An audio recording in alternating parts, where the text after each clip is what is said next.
Hi, UVic students. My name's Emily. I'm your UVSS Director of Campaigns and Community Relations. We're here for another MLA candidate interview. I have Jordan. Can you introduce yourself?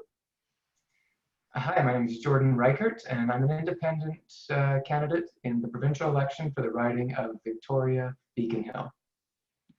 That's great. Thank you. And just a reminder that advanced voting closes on Wednesday and your last day to vote is on Saturday, the 24th.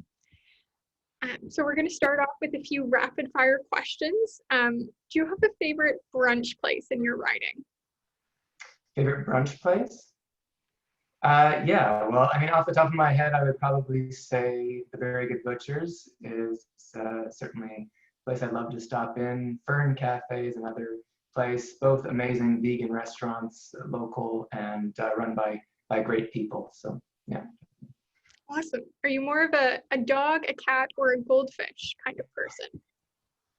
Definitely a cat person. My first word as a child was cat. And you may even see my cat, Vanjie, who's named after the drag queen on RuPaul's Drag Race, Vanjie, pop into the screen at some point. So, awesome. Do you have a book that you would really recommend to students? Oh, well, I actually, when I graduated from UVic in 2014, and was a philosophy major, and a sociology major. So if I could recommend anything, I'd probably say Friedrich Nietzsche's "Thus Spoke Zarathustra." It's for everyone and no one. Thank you so much. Okay, so students overwhelmingly believe that the climate emergency requires an immediate and effective response from all levels of government. I'm wondering, what's your climate plan? Just in general, we've been asking, what specific questions you'll take to ensure that BC meets the required milestones of at least a 45% reduction in greenhouse gas emissions by 2030 and net zero by 2050. Yeah, absolutely. So, I mean, those are great, and I definitely support a lot of the initiatives, however, that are being proposed by the Greens, for example. But however, it just doesn't go far enough in my mind. So when we talk about the environment, we have to talk about, the fundamental underlying structures that contribute to the exploitation of the environment, the exploitation of non-human animals, and of course of ourselves as well. So when I look at the issue, I think we have to address the issue of our economic structure. So we have to examine capitalism and the way that obviously it's unsustainable in terms of the market demands upon our ecology and the way that it exploits every resource until it's used up effectively. So if we're not having that conversation to start, it's going to be very problematic to achieve a lot of these goals because they're going to be happening sort of in a box without addressing everything else that's affecting that box. Now, certainly for me, I'm also the deputy leader of the Animal Protection Party of Canada, and I work for the Animal Alliance of Canada. And so for me, addressing the environment means talking about how animals are engaged in the environment and animal agriculture, of course, which is a leading contributor to greenhouse gas emissions, the destruction of habitat, and of course the exploitation of species and loss of biodiversity. If we're not talking about that, then we're kind of just taking half measures, and you won't find that in the platforms or policy of any of the major parties that are currently running.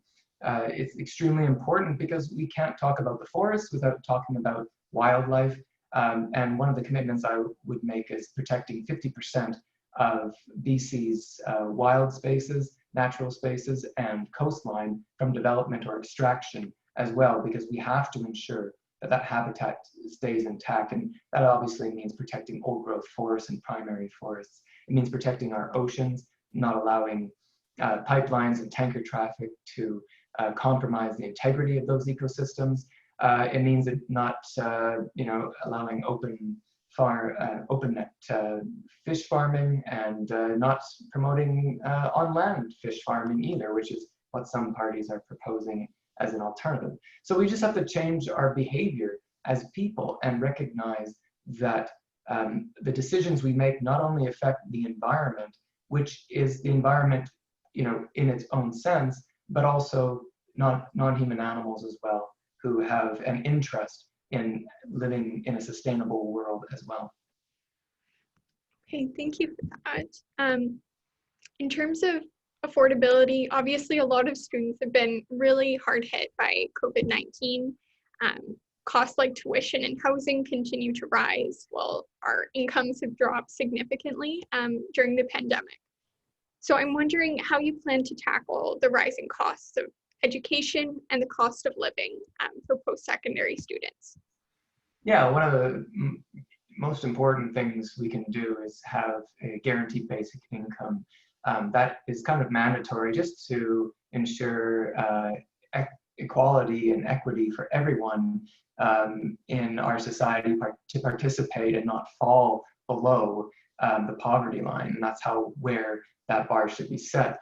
Now, in terms, and that's something that I would fight for. However, whether or not that's going to be something that is immediately brought forward, is another issue. So, for me, making sure that people have rental, that their housing is protected. So a lot of students, of course, are tenants as well. So ensuring that they have, that there's no evictions taking place, that rent increases aren't happening, making sure that people have the money and supports that they need to ensure that they're not losing their housing, that they are able, that of course reinvesting in the economy to ensure that the jobs for students are also not disappearing. That's obviously been an extremely difficult aspect over the summer months when a lot of students make their money in that short period of time. And so the government needs to make sure that the students are made whole. And I think we need to address tuition. I mean, that's kind of the elephant in the room here.